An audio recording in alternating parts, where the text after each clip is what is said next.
Hey y'all, I'm Elia Rose for GameOverJesse, and thanks to your unbelievable support and comments on our top 10 worst things Link has done and our top 10 worst things Mario has done, we are now turning our attention to the Hylian princess, Zelda. So please comment below and let us know who you would like us to do a video on in the future. Then you can subscribe, like, and click that notification bell so you don't miss out when that video goes live. Also, if we choose a character that you have suggested, we will give you a shout out during that video. And be sure to let us know if we have left out any of Zelda's terrible actions off this list. Keep in mind these are in no particular order because these actions are subjective to everyone's individual opinion. Number 10. Pushing Link away. Let's begin with the most recent game, Breath of the Wild. In it, Zelda's personality is almost the opposite of what we saw in Skyward Sword. Instead of the nice, friendly girl next door type, she is often stubborn, rude, and wants to do things by herself. Which, in a way, is great. I personally am all for people wanting to be independent and not relying on someone all the time. But in this particular case, Zelda takes it a bit too far. Her attitude gets the best of her, and she tries pushing Link away on several occasions. If she would have actually asked him for help instead of pushing him away, maybe he could have helped her unlock her power, and sooner too. I'm not saying that if she had worked with the others and Link as a team the whole time that they would have necessarily defeated Ganon, but it is a strong possibility that at the very least, they likely could have saved way more lives.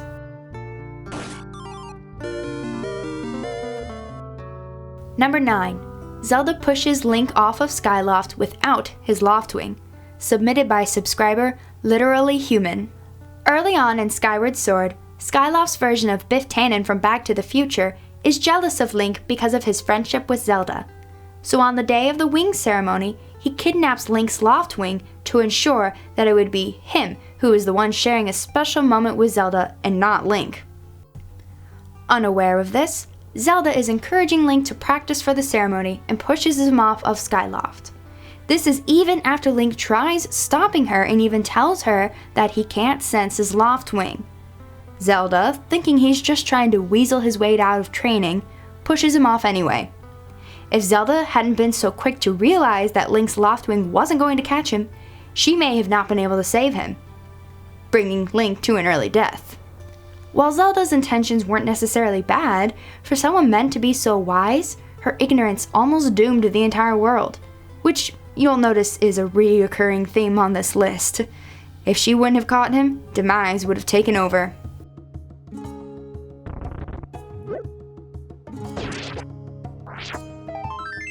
Choosing the life of a pirate. Zelda has always been a princess or portrayed as someone who could be. In Wind Waker, this changes. Zelda is just as bad and as horrible as any of the Gerudo from Ocarina of Time, the thief who robs the old lady in Majora's Mask, which actually makes me wonder, why is an old lady carrying bombs around unprotected in the middle of the most populated town in Termina?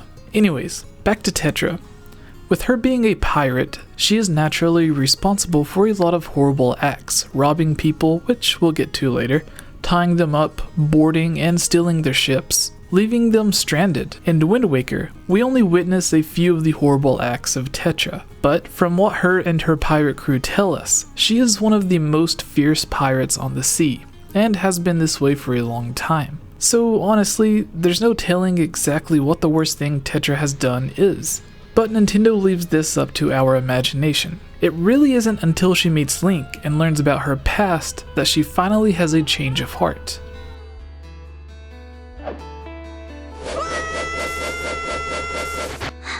Number 7.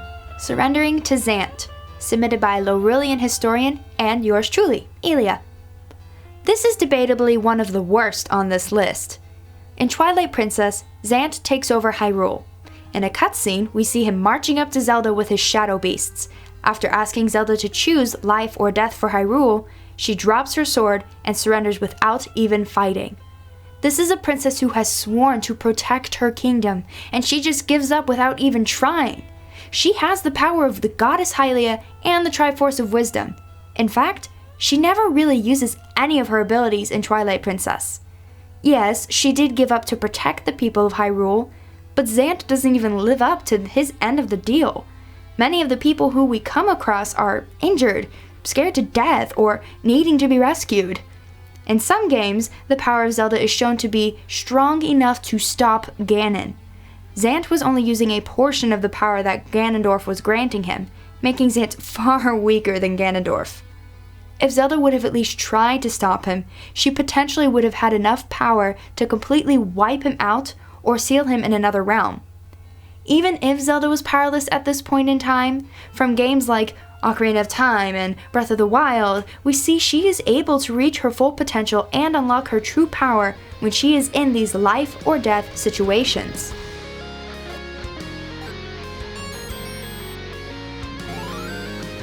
Launching Link with a cannon, making him lose his sword, suggested by Ilya.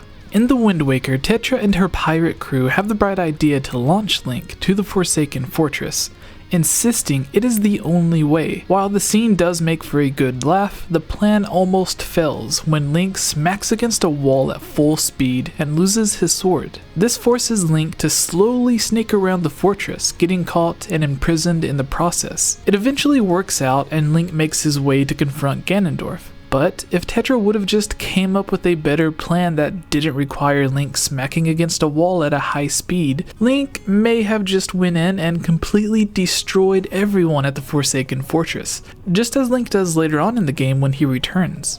On this second attempt at the Forsaken Fortress, Link is fully prepared. He enters without receiving a concussion, and most importantly, has his sword. Link is able to save his sister and the other girls, as well as defeating the Himrock King, who Ganondorf has been using to kidnap all of these young girls.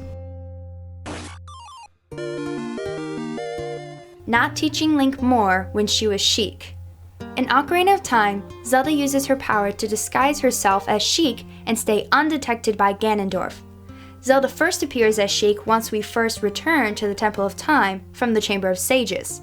She gives us hints that guide us on our adventure and usually shows back up once reaching those areas. She teaches us a warp song and sometimes gives a bit more advice. As always, she shows up to an area just as Link is reaching it. It gives the impression that she is following Link wherever he goes.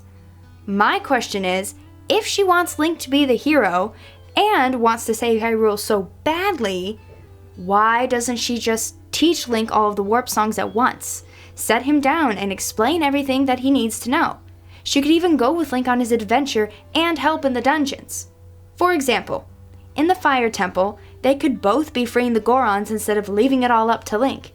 Yes, Link needs to build up his skills to gain experience to become strong enough to defeat Ganondorf, but he can still do that while getting help from Sheik.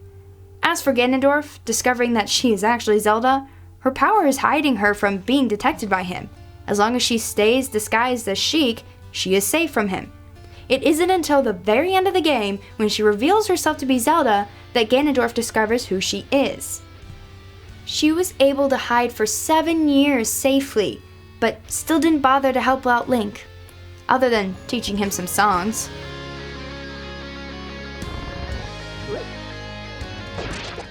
Allowing herself to be captured on the ghost ship, submitted by Laurelian historian and High King Avarith. Phantom Hourglass begins with Zelda, who is named Tetra in this game, and her pirate crew chasing down a ghost ship that has been taking sailors and residents of local islands. She states that the stories are probably made up, and it's just a group of pirates, and she will expose them as the frauds they are. When they discover the ship, thinking she is more than capable of handling the situation alone, she jumps aboard. She instantly disappears as we hear her scream. It is revealed at the end of the game that she was captured and turned to stone by Bellum. If she would have simply stayed with Link and her crew, she would have been safe. After all, the game takes place only a short while after Link defeats all of the enemies in the Wind Waker, including Ganondorf. I don't know about you, but if I was in a situation that required defending myself, such as this, I think I would have been staying as close to Link as I could. This is just another case of Zelda not being as wise as she should be. Maybe this is the real reason she is given the Triforce of Wisdom, because if she didn't have it, she'd be walking into walls every 5 minutes.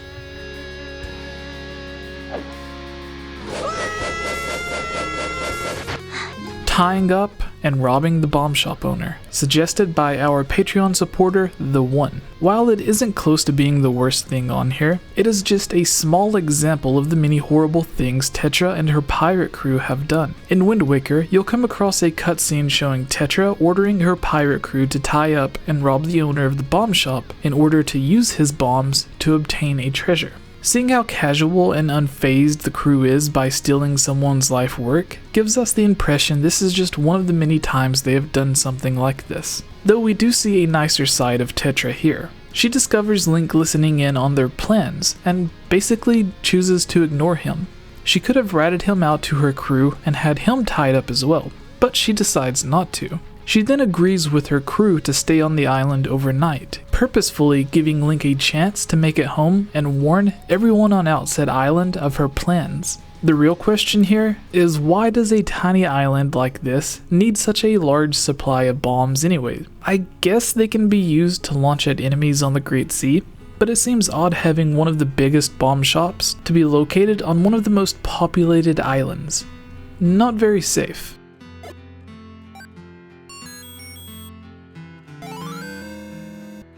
Sending Link back in time.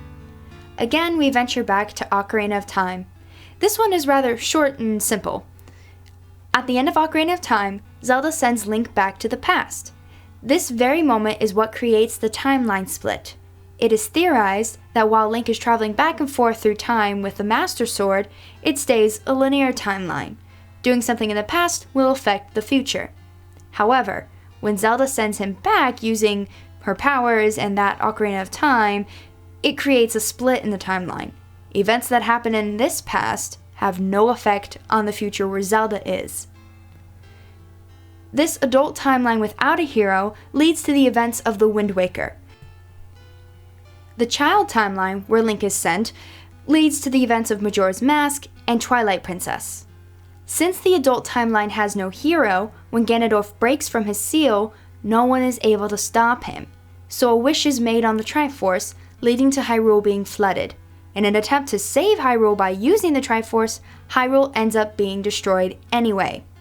Almost as if it was a sick joke by the three goddesses, because even with the wish, Ganondorf still comes back, so it was just flooded for no reason at all, it seems.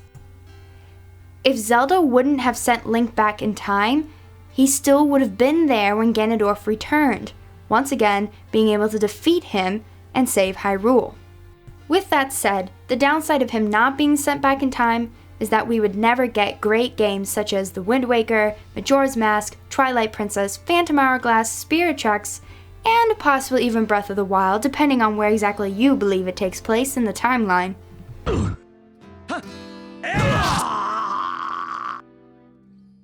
Erecting the Divine Beasts, another suggested by Ilya. In Breath of the Wild, we learned that 10,000 years ago, the Guardians and Divine Beasts were created to stop Ganon and any evil that comes against Hyrule. A long time after, exactly 100 years before the game takes place, a fortune teller prophesizes that Ganon will return. This pushes King Rome and Zelda to search for the Divine Beasts and the Guardians. The assault fails, despite having the Guardians and the Divine Beasts, and Ganon takes control of all of the Guardians and the Divine Beasts. Not only does Hyrule have to worry about Ganon, the countless enemies found throughout Hyrule, and the Yiga clan, but now they have to worry about these giant mechanical monsters attacking them and ruining their homes. All Zelda needed to do to stop Ganon was use her natural powers and abilities given to her by Hylia.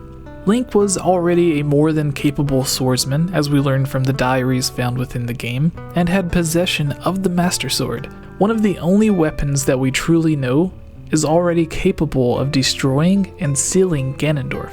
Instead of preparing properly and going in with only what they needed, Zelda and King Rome unknowingly doomed Hyrule with the use of these Guardians and the Divine Beasts. However, Breath of the Wild wouldn't really be much of a game without these events taking place, now would it? If you enjoyed this video, please give us a like and subscribe so you don't miss out on more. We also have videos on the top 10 worst things Link and Mario have ever done. If you are into something a bit different, we have several top 5 cancelled games videos, each video focusing on cancelled games from Mario, Zelda, Metroid, Pokemon, Mega Man, and other Nintendo, PlayStation, and Xbox games. with new videos suggested by subscribers like yourself coming every single day.